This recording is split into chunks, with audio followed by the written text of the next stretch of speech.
तो इसमें ये हमारे पास चैप्टर 5 में इम्पोर्टेंट इंटीग्रल है, आगे पढ़ना है हमने। इसमें बेसिकली हमारे पास है क्या कि हमारे पास दो डिफरेंट काइंड्स होती है हमारे पास, जिसको हम स्टडी करेंगे। सबसे पहले फर्स्ट काइंड है। फर्स्ट काइंड के अंदर फर्दर 3 टाइप्स आती हैं। इसमें बेसिकली हमारे पास ना इन्फिनिटी आ रहा होता है लिमिट्स के अंदर ना। अगर लोअर केस में इन्फिनिटी है तो उसको बोलते हैं first kind and first type. अगर अपर केस में इन्फिनिटी उसको बोलते हैं फर्स्ट काइंड सेकंड टाइप। अगर दोनों इन्फिनिटीज को बोलते हैं फर्स्ट काइंड थर्ड टाइप। तो ऐसे इसको स्टडी करते हैं, तो ऐसे इनको पढ़ा जाता है। इस तरह एक सेकंड काइंड के इंटीग्रल होते हैं। सेकंड काइंड में क्या होता है कि हमारे पास ये होता है कि अगर हम नीचे वाली वैल्यू इसके अंदर पुट करें अपने फंक्शन, जैसे मेरा फंक्शन ये है, अगर मैं इसमें लोअर केस या लोअर लिमिट पुट करूँ इसके अंदर में, तो मुझे आंसर इन्फिनिटी मिल रहा हो। सही है, लोअर वैल्यू पुट करने से या लोअर लिमिट पुट करने से अगर आपको आंसर इन्फिनिटी मिल रहा हो ना, तो वो कहलाती है फर्स्ट टाइप, सेकेंड काइंड की फर्स्ट टाइप। इसी तरह अगर अपर, इसमें देखो इन्फिनिटी यहाँ पे नहीं है, लेकिन अब लोअर लिमिट पुट करने से इन्फिनिटी बन रहा है। इसी तरह अगर मैं अपर लिमिट पुट करूँ, अगर यहाँ पे मैं अपर लिमिट पुट करूँ, मुझे आंसर इन्फिनिटी मिलेगा। तो अपर लिमिट पुट करने से अगर आपको आंसर इन्फिनिटी मिल रहा है, तो आपके पास second kind and second type हो जाएगा। इसी तरह अगर इन दोनों के बीच में कोई ऐसा नंबर लाई कर रहा हो, फॉर एग्जाम्पल ए और बी के बीच में एक नंबर होता है सी, फॉर एग्जाम्पल यहाँ पे लिखा हुआ है एक्स माइनस वन लिखा हुआ है। ये लिमिट्स यहाँ पे है ना, लिमिट यहाँ पे 0 से 2 लिमिट लगी हुई है। तो ये वन जो है ना, इनके बीच में, इन दोनों के बीच में लाई कर रहा है। तो वन एक ऐसा नंबर है जो कि इन दोनों के बीच में लाई कर रहा है, उसको मैं पुट करूँ मुझे आंसर यहाँ पे इन्फिनिटी मिल रहा होगा। उसको बोलते हैं second kind and third type integral. तो ये दो डिफरेंट काइंड के हमारे पास इंटीग्रल है। ये फर्स्ट काइंड की कैटेगरी जिसमें इन्फिनिटी आ रहा होता है हमारे पास, और ये सेकंड काइंड के इंटीग्रल जिसमें हमारे पास अगर हम लिमिट्स पुट करें, लोअर अपर लिमिट पुट करें, तो उसको लिमिट पुट करने की वजह से हमें इन्फिनिटी मिल रहा हो। तो ये दो काइंड्स के आपस इंटीग्रल होते हैं, इनको सॉल्व करना होता है बस। वैसे आपको पहचानना होता है, आपको सवाल गिवन है, हमने पहचान लिया इसको कि हमारे पास ये फर्स्ट काइंड और सेकंड टाइप के आपके पास ये इंटीग्रल, क्योंकि इसमें अपर लिमिट में इन्फिनिटी आ रहा है। सॉल्व करने का तरीका बहुत सिंपल है। आपने करने का इन्फिनिटी को लेट कर लेना टी, इन्फिनिटी को आपने चेंज कर देना टी से, तो वही बोल देना limit t tends to infinity. जो भी लिखो ना, अगर फॉर एग्जाम्पल नीचे अगर इन्फिनिटी लिखो तो बोलते हैं limit t tends to infinity, और जहाँ इन्फिनिटी लिखा हो तो आप उसकी जगह टी लिख दो आप। बस ये स्टेप इसके अंदर करना है। बाकी सिंपल इंटीग्रेशन परफॉर्म करने पता 1/x की इंटीग्रेशन होती है -1/x होती है, फिर इसमें लिमिट पुट कर देना, हमारा आंसर आ जाएगा ये। अगर आंसर इन्फिनिटी ना आ रहा हो ना, तो हम बोलते हैं कन्वर्ज, और अगर आपका आंसर इन्फिनिटी आ रहा हो तो उसको बोलते हैं डाइवर्ज। बस ये इसमें आपको एट द एंड आंसर लिखना पड़ेगा। इससे दूसरा आपके पास क्वेश्चन है, ये आपके पास फर्स्ट काइंड और फर्स्ट टाइप है, क्योंकि इसमें लोअर केस में आपके पास इन्फिनिटी है, तो आपने लिख दिया फर्स्ट काइंड और फर्स्ट टाइप का आपके पास ये आया हुआ है। और इसमें मतलब वही करना, limit t tends to infinity कर देना है, और अपने यहाँ पे इन्फिनिटी का टी लिख देना है। फिर इसको सिंप्लीफाई करना है, इसको इंटीग्रेट करना है। ई की इंटीग्रेशन ई की पावर ए एक्स ही होती है, और नीचे ए आ जाएगा। आपने इसके अंदर वैल्यूज पुट करनी है अपनी, अपर लिमिट 0 है, लोअर लिमिट टी है। जब लिमिट पुट्स की तो आपके पास यहाँ पे 1/, आंसर लगा जो ये कन्वर्ज है। जब भी आंसर इन्फिनिटी, सिर्फ उस केस में डाइवर्ज, बाकी हर सूरत में कन्वर्ज होगा। इस तरह यहाँ पे आपके पास थर्ड टाइप है, first kind third type. First kind है क्योंकि इसमें इन्फिनिटी आ रहा है, और थर्ड टाइप मतलब ऊपर नीचे दोनों लिमिट है, दोनों में इन्फिनिटी आ रहा है। तो इसमें वही करेंगे, लेट टी कर लेंगे, टी टेंड्स टू इन्फिनिटी, और -t से +t को कर देंगे। नीचे माइनस इन्फिनिटी की जगह -t आ जाएगा, और ऊपर प्लस इन्फिनिटी की जगह +t आ जाएगा। फिर आपने इसको इंटीग्रेट करना है, इसकी इंटीग्रेशन आएगी वो ये आ जाएगी। और इसमें upper limit minus lower limit, पहले अपर लिमिट पुट करोगे फिर लोअर लिमिट पुट करोगे, तो आपने लिमिट पुट की, सिंपलीफाई के पास से 0 आ रहा है, ये भी कन्वर्ज है, क्योंकि इसमें इन्फिनिटी नहीं है। इन्फिनिटी के अलावा कुछ भी हो तो वो डाइवर्ज होगा, तो इन्फिनिटी के अलावा कुछ भी हो तो वो कन्वर्ज होगा, बाकी सिर्फ इन्फिनिटी में डाइवर्ज होगा। इस तरह अगले यहाँ पर ये हमारे पास क्या है, फर्स्ट काइंड थर्ड टाइप है। इसमें वैल्यूज पुट करेंगे, फिर इसको इंटीग्रेट करेंगे, इंटीग्रेशन इसकी ये आ गई, फिर इसमें लिमिट पुट की हमने, तो इसका आंसर हमारे पास 0 आता है, जो ये कन्वर्ज आ रहा है। और ये कुछ होमवर्क है, ये सिंपल है, इतना खासा मुश्किल नहीं है, ये एग्जाम में आ भी सकता है ये। तो अगला हमारे पास सेकंड काइंड है। इसमें क्या है, अगर हम इसके अंदर 1 पुट करते हैं तो 1 के पुट करने की वजह से नीचे 0 आंसर आ रहा है, जो कि इन्फिनिटी को बना रहा है। सही है, तो ये फर्स्ट सेकंड काइंड और सेकंड टाइप है, क्योंकि अपर लिमिट से इन्फिनिटी आ रहा है। तो यहाँ पे इसको इंटीग्रेट करेंगे हम, तो वही पहला तरीका वही, हमने लिमिट लगा कर देनी है और t टेंड्स टू 1 कर देना। अच्छा, सेकंड काइंड में ना अगर हम टी टेंड्स टू अगर हम लोअर लिमिट कर रहे होंगे तो हम प्लस करेंगे, ऊपर पावर यहाँ पे प्लस लिख देंगे, और अगर हम t tends to upper limit कर रहे होंगे तो सिर्फ माइनस लिख देंगे। तो यहाँ पे हमने t tends to upper limit किया हुआ तो ऊपर माइनस आया हुआ। इसमें हमने किया हुआ t tends to lower limit तो ऊपर प्लस लिख दिया। जब भी आप टेंड्स टू लोअर लिमिट करोगे ऊपर प्लस लिख दोगे, जब भी आप टेंड्स टू अपर लिमिट करोगे ऊपर माइनस लिख दोगे। तो ये स्टेप करना है, फिर आपको इसको इंटीग्रेट करना है इस पर्टिकुलर चीज़ पर, इसकी इंटीग्रेशन ये आ जाएगी। फिर आपने इसको लिमिट पुट करनी है, आपका आंसर पाई/2 आ गया जो कि कन्वर्ज हो रहा है। इस तरह ये सेकंड काइंड फर्स्ट स्टेप है कि इसमें लोअर लिमिट के पुट करने की वजह से आपके यहाँ पे इन्फिनिटी बन रहा है नीचे। तो आपने वैल्यूज पुट, आपने सिंपल टी टेंड्स टू -4 किया क्योंकि लोअर लिमिट से हमने प्लस ऊपर लिख दिया प्लस। इसका आपने इंटीग्रेट किया, आपकी इंटीग्रेशन ये आ गई, ये आपकी इंटीग्रेशन आ गई। इसको फर्दर और करना होगा। अच्छा इसकी इंटीग्रेशन है, सही इसकी इंटीग्रेशन है। तब इसके अंदर लिमिट पुट्स की, upper limit minus lower limit, आपके पास ये आंसर 4 है जो कि कन्वर्ज हो रहा है। तो ये भी ऐसी हो गया। इस तरह ये इसमें ना -1 पे कन्वर्ज हो रहा है ना 1 पे कन्वर्ज हो रहा है, इन दोनों के बीच में वैल्यू आती है 0, वो 0 पे कन्वर्ज हो रहा है। इससे पहले इसको हम ब्रेक करेंगे। हम इस सेकंड काइंड थर्ड टाइप को ऐसे ब्रेक करेंगे, जिस चीज़ पे हमारे पास इन्फिनिटी आ रहा है ना, पहले लोअर लिमिट से देखो -1 होता है, फिर 0 आता है बीच में कहीं ना कहीं, फिर 1 आता है। 0 नंबर है जहाँ पे हमारे पास वो इन्फिनिटी बन रहा है, तो उसको हम ब्रेक करेंगे। कैसे? -1 से 0 तक ब्रेक करेंगे और फिर 0 से 1 तक ब्रेक कर देंगे। ओवरऑल -1 से 1 को हमने 2 डिफरेंट लिमिट्स में ब्रेक कर दिया, तो वही करेंगे यहाँ पे। अच्छा 0 पे हमने क्यों किया? क्योंकि 0 ही वो नंबर है जिसका वो हमें इन्फिनिटी दे रहा है। जैसे ही अपने थर्ड वाले पार्ट को ब्रेक करेंगे ना, तो हमारे पास जो पहले वाला काइंड होगा वो सेकंड काइंड बन जाएगा, और ये सेकंड टाइप बन जाएगा, और ये फर्स्ट टाइप बन जाएगा, जो कि पीछे हमने किया वो सिंपल सॉल्व करते हैं। तो ये किया, उसमें लिमिट लगाई, क्योंकि यहाँ पे हमारे पास अपर लिमिट से ऊपर 0 माइनस आ गया, यहाँ पे लोअर लिमिट से ऊपर प्लस आ गया। फिर हमने लिमिट्स पुट की, हमारा आंसर आ गया जो कि इन्फिनिटी आ रहे थे। यहाँ पे हमारे पास डाइवर्ज हो रहा है। इसी तरह अगर ये है, इसमें इन्फिनिटी पुट करेंगे तो इन्फिनिटी को पुट करने की वजह से हमारे पास ये मिक्स टाइप है, क्योंकि इसमें अगर हम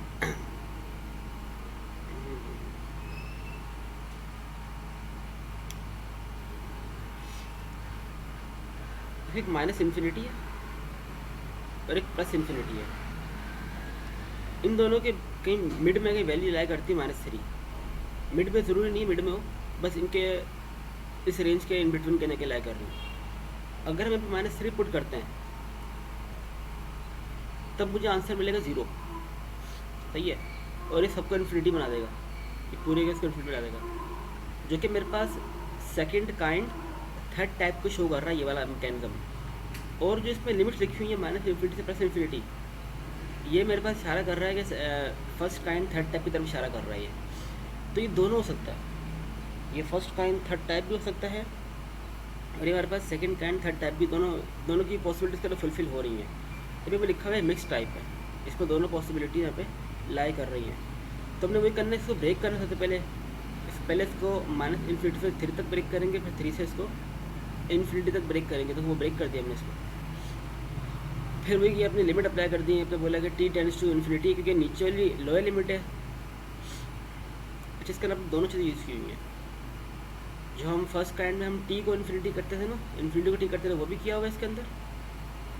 और -3 के पुट करने की वजह से यहाँ पे इन्फिनिटी बन रहा है, नीचे 0 बन रहा है, जो कि पूरा इन्फिनिटी बना रहा है, तो वो भी लिमिट अपने अप्लाई कर दी। यहाँ पे दोनों लिमिट अप्लाई, क्योंकि मिक्स है, इसमें दोनों है, इसमें फर्स्ट काइंड थर्ड टाइप भी और सेकंड काइंड थर्ड टाइप दोनों यूज़ हो रहा है इसके अंदर।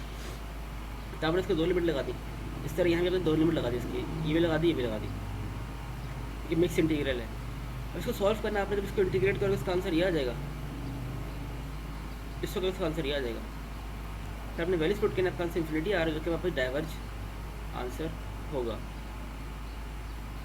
अच्छा इंटीग्रेशन अगर मुश्किल लगे तो इसको समझ सकते हो, एक एप्लीकेशन होती है सिंबल लैब ना, अक्सर इंटीग्रेशन थोड़ी मुश्किल भी है इसके अंदर ना, तो सिंबल लैब है, ये एक एप्लीकेशन है, मोबाइल में हो जाएगी, प्ले स्टोर में मिल भी जाएगी।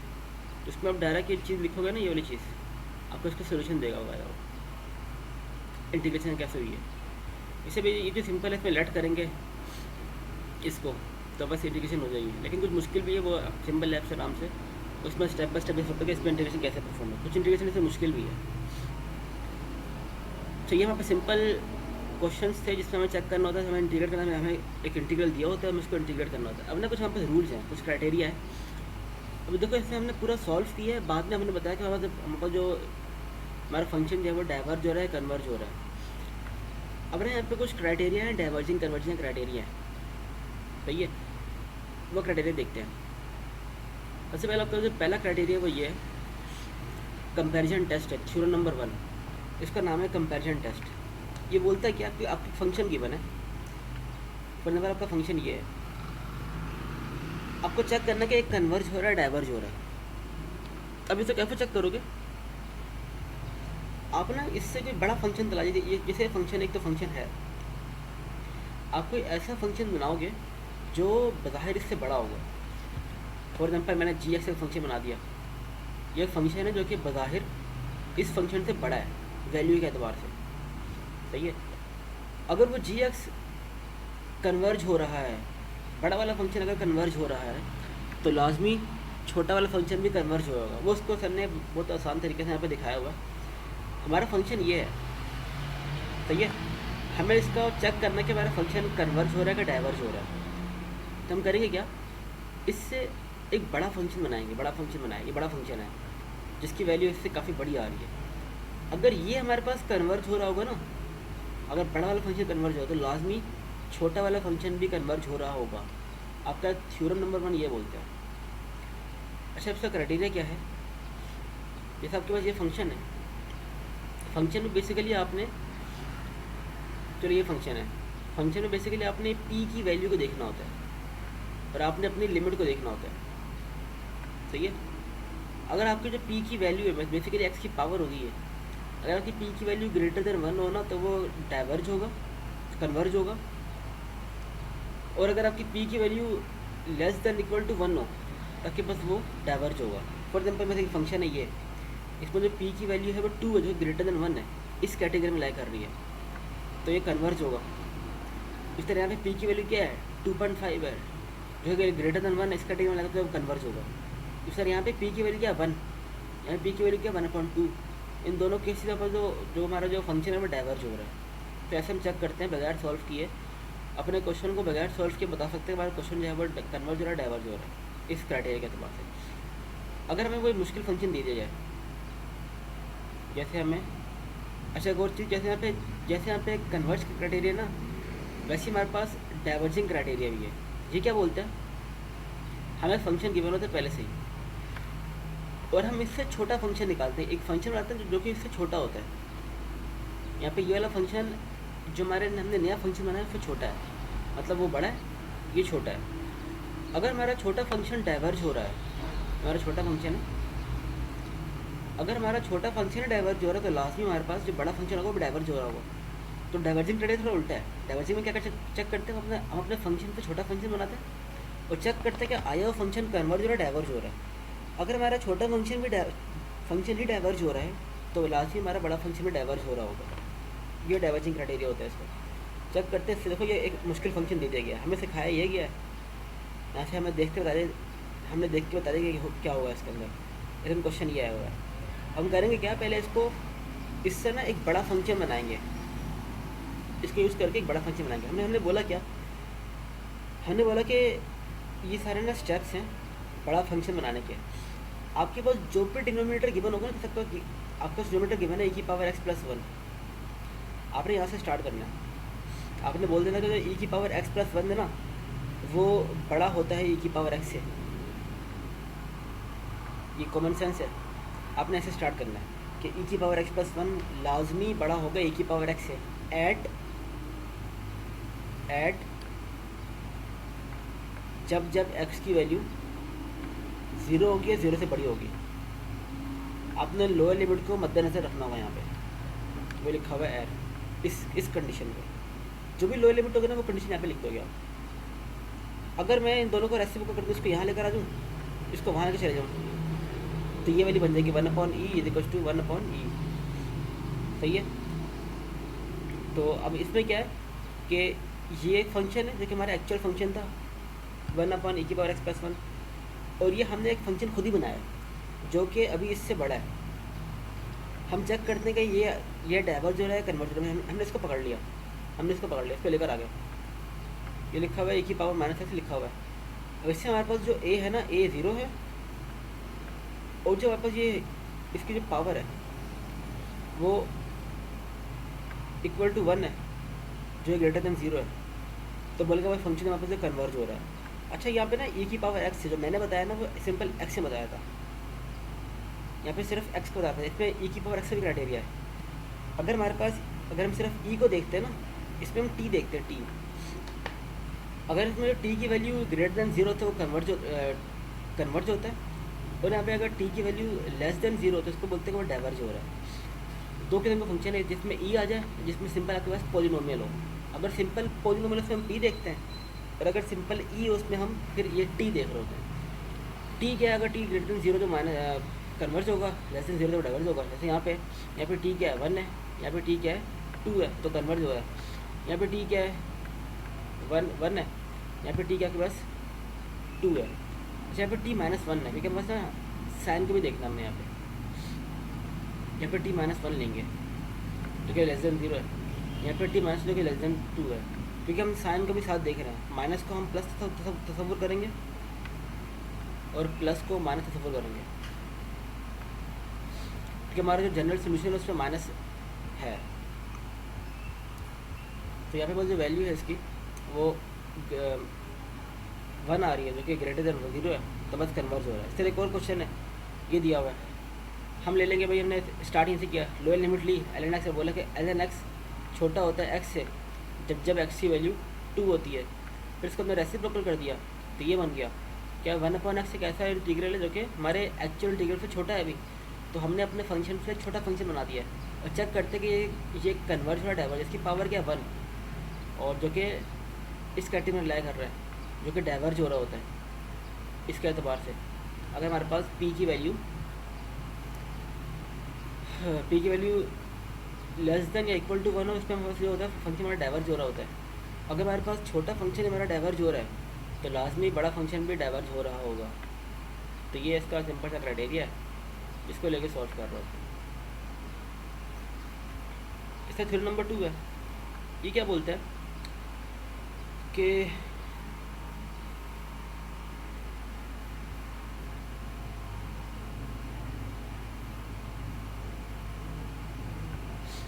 सबसे पहले आपका एक चीज़ देख लो, यहाँ पे नीचे जो है ना वो x की पावर 4 है। अगर हम देखें सबसे हाईएस्ट x की पावर है वो 4 है, और ऊपर जो है सबसे हाईएस्ट x की पावर क्या है 2 है। तो आपने ना जो न्यूमिनेटर होगा, न्यूमिनेटर मतलब वर्ल्ड टर्म, उसको आपने ऐसी x की पावर से मल्टीप्लाई कराना है जो कि नीचे वाली x की पावर के बराबर आ जाए। फॉर एग्जाम्पल नीचे x की पावर 2 है, और अगर मैं न्यूमिनेटर को x की पावर 2 से मल्टीप्लाई करवाऊँ तो ऊपर भी x की पावर 4 बन जाएगा। तो आपने करना है क्या, दोनों की पावर सेम करवानी है। नीचे जो भी पावर होगी ना आपने कोशिश होगी कि ऊपर भी पावर करवाई जाए। तो सबसे पहले जो ये एक पैरामीटर लिखा हुआ है ना कि कौन सा पैरामीटर मल्टीपल पैरामीटर है, ये वो पैरामीटर जो मल्टीप्लाई होने वाला है इससे, ये कैसे आता है? ये ऐसे आता है कि आपने जो न्यूमिनेटर की पावर है ना मैक्सिमम पावर, वही आपने बराबर करनी है अपने डिनोमिनेटर की पावर। जो मैक्सिमम पावर है आपने उसको बराबर करना है अपने डिनोमिनेटर की मैक्सिमम पावर के साथ। तो सबसे पहले आपको पता कि हमने मल्टीप्लाई किससे करना है। यहाँ पे क्योंकि एक्स की पावर 4 था तो हमने इसको मल्टीप्लाई कर दिया एक्स की पावर 2 से, ताकि ऊपर भी एक्स की पावर 4 बन जाए। दूसरी चीज़, इसका जो कन्वर्जेंस क्राइटेरिया वो ये है, अगर p की पावर ग्रेटर देन 1 हो तो वो कन्वर्ज होता है, और अगर p की power less than equal to 1 हो तो वो डाइवर्ज हो रहा होता है। जैसे हमारे पास पिछला भी ये केस था। p की पावर बेसिकली हमारे पास जो हम मल्टीप्लाई करते हैं ना वो पैरामीटर, उसकी पावर को p बोलेंगे, जो पैरामीटर इससे मल्टीप्लाई कराने जा रहा है। जैसे यहाँ पे इसकी p की पावर 2 है तो इसको हमने मल्टीप्लाई कर दिया, थोड़ा सिंप्लीफाई किया, इसकी पावर 4 लिया, ये कट गया हमारे पास, तो अंदर हमारे पास एक पैरामीटर बच गया, इसको हमने लिमिट अप्लाई कर दिया, हमारे पास आंसर ही 1/4 आ गया। तो इसमें हमारे पास है क्या कि इसमें हमारे पास जो p की वैल्यू वो लेस देन ग्रेटर देन 1 है, और जो l क्या होगा, l बेसिकली हमारा जो आंसर होगा वो l होगा। यहाँ पे l भी लाजमी कोई फाइनाइट वैल्यू होगी, कोई भी फाइनाइट वैल्यू 1 2 3 कुछ भी हो सकता है। तो अगर ये क्राइटेरिया आपके पास हो गया, बस इसमें हमने ये देखना है, अहम चीज़ ये है कि p की वैल्यू आपके पास ग्रेटर देन 1 आ रही है। जैसे बोले हमारे फंक्शन हमारा कन्वर्ट हो रहा है। इससे अगला क्वेश्चन है, इसमें हम इसको क्योंकि नीचे देखो एक्स की पावर मैक्सिमम एक्स की पावर क्या है 2 है, अगर इसका रूट लेंगे तो यहाँ पे एक्स की पावर 2 आ रही होगी नीचे मैक्सिमम, तो ऊपर भी हमें एक्स की पावर 2 करना होगा, तो उसको मल्टीप्लाई कर देंगे एक्स से, जिसमें पी की वैल्यू क्या 1 होगी। देखो इसको मल्टीप्लाई कर दिया एक्स से, इसमें पी की वैल्यू क्या है 1 है, एक्स से मल्टीप्लाई किया, थोड़ा सिंप्लीफाई किया, नीचे कॉमन लिया कट गया, लिमिट अप्लाई की दोनों चीज़ 0 हो गई, सिर्फ 1 बच गया, यहाँ पे एल की वैल्यू 1 है और यहाँ पास जो है वो यहाँ पे 1 है जो कि लेस देन या इक्वल टू 1 आ रही पी की वैल्यू, डाइवर्स हो रहा है हमारे पास यहाँ पे। इसी तरह यहाँ पर एग्जाम्पल है, एग्जाम्पल में कन्वर्स टेस्ट करना है इसको, वो देखो एक्स की पावर मैक्सिमम क्या 4 है, ऊपर एक्स स्क्वायर मल्टीप्लाई होगा, यहाँ पे एक्स की पावर क्या मैक्सिमम 3 है,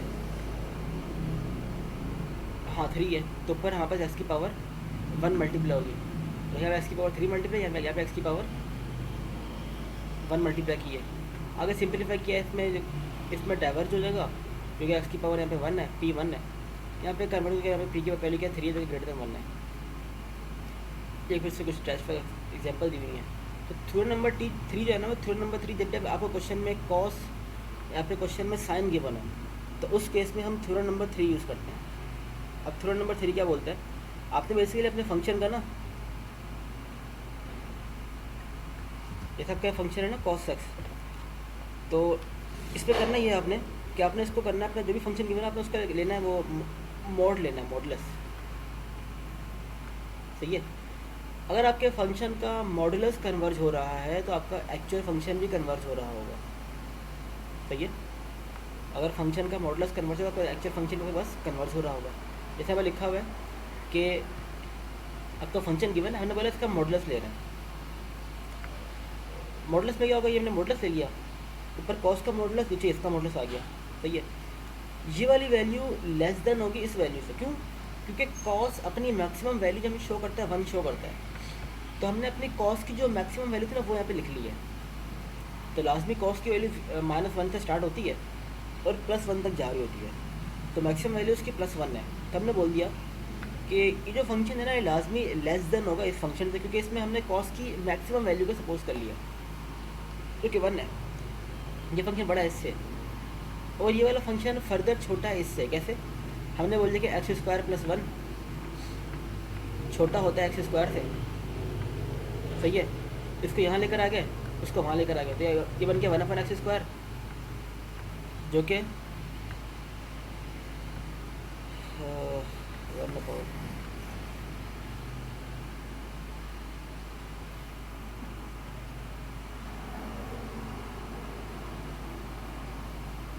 बल्कि उल्टा हो गया, कैसे होगा ना,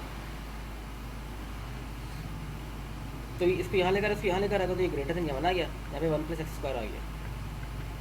अब क्या होता है, ये वाला फंक्शन आपका ये वाला पैरामीटर है, ये बड़ा है इस पैरामीटर से, आपने वो कर दिया कि ये वाला फंक्शन फर्दर छोटा है इस वाले फंक्शन से, और ये फंक्शन कन्वर्ज हो रहा है क्योंकि इसमें p की वैल्यू क्या है ग्रेटर देन 1 है, ये कन्वर्ज हो रहा है। तो अगर ये कन्वर्ज हो तो ये सबसे बड़ा फंक्शन है, ये सबसे छोटा फंक्शन ये है। अगर ये कन्वर्ज हो रहा तो लाजमी ये वाला भी हमारा क्वेश्चन कन्वर्ज हो रहा होगा, सिंपल है। और ये जो हमारे पास 3 थ्योरम थे ना, ये तीनों थ्योरम हमारे पास फर्स्ट काइंड के लिए हमने यूज़ किए हैं। अब यही 3 थ्योरम सेकंड काइंड के लिए यूज़ होंगे, सेकंड काइंड के लिए। और सेकंड काइंड है, सेकंड काइंड में जैसे फर्स्ट काइंड में ना जब हमारे पास p की वैल्यू ग्रेटर देन 1 होती थी वो कन्वर्ज होता था, लेकिन फर्स्ट काइंड में इसका उल्टा है, सेकंड काइंड में इसका उल्टा है। सेकंड काइंड में क्या है, जब भी p की वैल्यू लेस देन 1 होगी तो वो कन्वर्ज होगा, अगर p की वैल्यू ग्रेटर देन 1 होगी ना तो वो डाइवर्ज हो रहा होगा, सही है।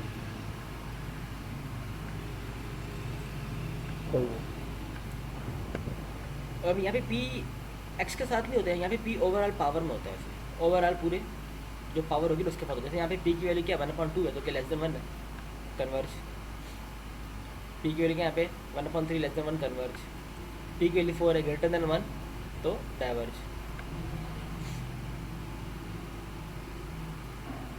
इसमें मुझे पहला कंपेरिजन टेस्ट है। कंपेरिजन टेस्ट में क्या है, अगर हमारे पास हमारा छोटा फंक्शन बड़ा फंक्शन कन्वर्ज हो रहा है तो लाजमी हमारा छोटा फंक्शन भी कन्वर्ज हो रहा होगा। डाइवर्जन में वही है कि हमारे पास छोटा फंक्शन डाइवर्ज हो तो लाजमी हमारे पास बड़ा फंक्शन भी डाइवर्ज हो रहा होगा।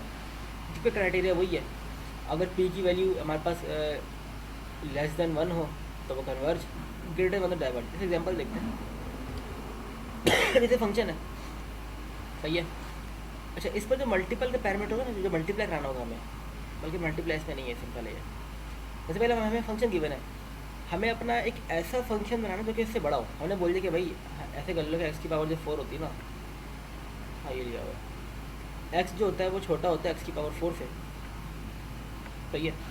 एट एक्स इक्वल टू 1, जब जब एक्स की वैल्यू 1 होगी, बल्कि ग्रेट 1 होगी या 1 से बड़ी होगी, ऐसे लिखना आपने। जब जब एक्स की वैल्यू 1 या 1 से बड़ी होगी तब केवल ये वाली प्रॉपर्टी फुलफिल होती है, तो एक्स लेस देन एक्स की पावर 4 होगा। आपने दोनों में -1 कर दिया, अब भी इसमें वैल्यू तकरीबन सेम रहेगी, काफ़ी ज़्यादा सेम रहेगी। इसको यहाँ लेकर आ गए, इसको यहाँ लेकर आ गए, तो एक्स की पावर 4 -1 1 अपॉन, ये छोटा होगा लास्ट में 1 अपॉन एक्स की पावर -1। अगर दोनों तरफ रूट भी ले लो, यहाँ भी रूट ले लो, यहाँ भी रूट ले लो, तब भी ये वाली वैल्यू बड़ी होगी इस वाली वैल्यू से, तब का नया फंक्शन ये बनकर आ गया। अच्छा ये मैं ख्याल से रूट जो होगा ना पूरे में होगा, रूट ये रूट पूरे में होगा। आपके पास नया फंक्शन आ गया। इस नए फंक्शन में आपकी जो पी की वैल्यू है 1/2 जो कि लेस देन 1 है, तब आपका फंक्शन अगर छोटा वाला बड़ा वाला फंक्शन कन्वर्ज हो तो लास्ट में तो छोटा फंक्शन भी कन्वर्ज हो रहा होगा। तो ऐसे हो गया। इसी तरह यहाँ पर है, यहाँ पे x-3 आपने बोल दिया कि भाई आपका जो 1 होता है वो लास्ट में छोटा होता है ln x से, जब जब x की वैल्यू 3 या 3 से बड़ी होगी। आपने इसको उल्टा पुल्टा कर दिया, क्योंकि इसके नीचे आपने वैल्यू रख दी, x-3 कर दिया, अभी x-3 लिया, अब भी ऐसे होगा। तो आपने अपने ओरिजिनल फंक्शन से छोटा फंक्शन बनाया, और छोटे फंक्शन की जो वैल्यू थी ना, जो पावर थी वो क्या थी, 4 थी, जो कि ग्रेटर देन 1, जो कि पी है वो ग्रेटर देन 1 आ रहा है। तो ये डाइवर्सिटी कैटेगरी जी अच्छा करता। तो ये हो गया, 1 मिनट हो गया।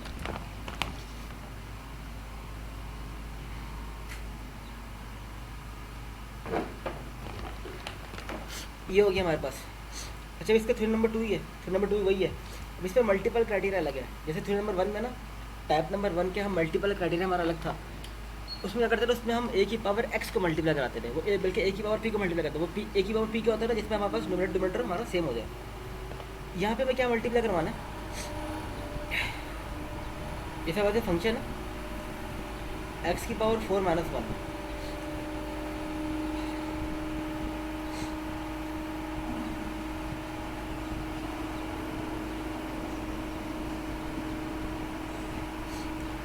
अब देखो ये मेरा फंक्शन है ना ये वाला, इसमें अगर मैं लोअर लिमिट पुट करता हूँ तो मुझे मेरा आंसर नीचे 0 मिल रहा है, जो कि इसको इन्फिनिटी बना रहा है। मतलब लोअर लिमिट पार्टिसिपेट कर रहा है इसको इन्फिनिटी बनाने के अंदर। तो इससे ना मैं जो मल्टीप्लाई करवाऊंगा ना, वो ये चीज़ मल्टीप्लाई कराऊंगा, x-1 मल्टीप्लाई कराऊंगा, क्योंकि लोअर लिमिट 1 है। मैं इससे x-1 मल्टीप्लाई कराऊंगा। और मुझे एक और चीज़ देखनी है, नीचे जो है ना, वो नीचे x-1 कैसे आता है। सही है, यहाँ पे जो x-1 अगर मैं लाना चाहूँ तो वैसे आएगा। अगर मैं इसमें बोलूँ a² - b² लिखा हुआ, तो ये ऐसे खुल जाएगा, a + b × a - b। फिर ये फर्दर a² - b² में खुल जाएगा, जो कि a + b × a - b। तो जो चीज़ मैं इससे मल्टीप्लाई करवाने जा रहा हूँ वो नीचे कैसे एग्जिस्ट करती है, वो नीचे अंडर रूट की फॉर्म में एग्जिस्ट करती है। तो इसीलिए मैंने इसकी पावर 1/2 से इसको मल्टीप्लाई करवाया। ये ऐसी चीज़ मल्टीप्लाई होती है। सबसे पहले आपने देखना है कि मैंने मुझे एक्स के साथ किसको माइनस कराना है। वो कैसे देखोगे, वो आप देखोगे लोअर लिमिट, जिस लिमिट आपका 0 हो रहा है। फॉर एग्जाम्पल अगर ये अपर लिमिट पे 0 हो रहा है तो इससे आप फिर x-5 मल्टीप्लाई करवाते हैं। यहाँ पे ये लोअर लिमिट से मल्टीप्लाई लोअर लिमिट से इन्फिनिटी बन रहा है। तो मैंने इसको x-1 से मल्टीप्लाई करा, फिर मैंने देखना जो x-1 है वो नीचे कैसे किस शक्ल में एग्जिस्ट करता है। तो नीचे मैं सिंप्लीफाई करूँगा, नीचे जो x-1 एग्जिस्ट कर रहा है वो x-1 की पावर 1/2 की फॉर्म में एग्जिस्ट कर रहा है। तो इसलिए मैंने ऊपर इसको x की पावर x-1 की 1/2 से मल्टीप्लाई करवाया, ये मल्टीप्लाई कराया। फिर सिंप्लीफाई किया, इससे ये गया। तुम्हारे पास यहाँ पे पी की वैल्यू थी 1/2 थी, ये पी की वैल्यू है, जो कि लेस देन मतलब हमारा फंक्शन हमारा कन्वर्ज हो रहा है यहाँ पे। इसी तरह यहाँ पे हमारे पास अपर लिमिट में हमारा इन्फिनिटी बन रहा है। अपर लिमिट में हमारे जो क्वेश्चन है इन्फिनिटी बन रहा है, इसमें x-3 मल्टीप्लाई करवाऊँगा। और मुझे देखना है कि नीचे x-3 कैसे लाई कर रहा है। नीचे जब वो लाई कर रहा है वो 3 - x की फॉर्म में ला कर, तो इसको मैं मल्टीप्लाई कराऊंगा 3 - x से। ये रहा, मल्टीप्लाई करा, इसको काटा, इसके लिमिट पुट की सोर्स किया, आपको जो पी की वैल्यू थी 1 थी यहाँ पे, तो फंक्शन जो है डाइवर्ज हो रहा है यहाँ पे। इस तरह यहाँ पर है, ये हमारे पास ना थर्ड वाला वो है जैसे हमारे पास थ्योरम नंबर यहाँ पे थ्योरम नंबर 3 यूज़ होगा। थ्योरम नंबर 3 वो क्या बोलते हैं कि अब इसका मॉडुलस ले लो। देखो वही करेंगे, इसका मिलेंगे मॉडुलस। तो ये अब साइन थीटा को हमने इसकी जो मैक्सिमम वैल्यू होगी वो ये मैक्सिमम, क्योंकि मैंने साइन की जगह वहाँ पे 1 लिख दिया, क्योंकि साइन अपनी मैक्सिमम वैल्यू 1 दे रहा होता है। तो यहाँ पे मैंने आके इसकी जगह 1 पुट कर दिया, जो कि इससे बड़ा है। अब फिर ये बच गया, इसमें हमारे पास जो इसकी पावर है ना 1/3 आ रही है, जो पी की जो पी की वैल्यू 1/3 है, इसकी जो पावर है, तो इसके मैं रूट को खोलूँ तो ये इसको 1/3 यहाँ पे देगा, जो कि 1 से छोटी है। तो जो फंक्शन है वो कन्वर्ज होगा, तो अगर छोटा फंक्शन कन्वर्ज का आवाज़ में बड़ा फंक्शन भी कन्वर्ज हो रहा होगा। ये इसकी कुछ समरी है। जब भी हम फर्स्ट काइंड की बात करते हैं ना, फर्स्ट काइंड में जब भी पी >0 तो >1 तो वो कन्वर्ज होता है। और सेकंड काइंड की बात करें तो सेकंड काइंड में पी की वैल्यू <1 देख रहे होता है। इसी तरह यहाँ पे डाइवर्जिंग क्राइटेरिया में फर्स्ट काइंड के अंदर अगर पी की वैल्यू < =1 तो वो कन्वर्ज, और अगर सेकंड काइंड में पी की वैल्यू >1 तो वो डाइवर्ज हो रहा होता है। तो ये इसका पहला पार्ट ख़त्म हो गया। अगला पार्ट है इसका इलेक्ट्रिकल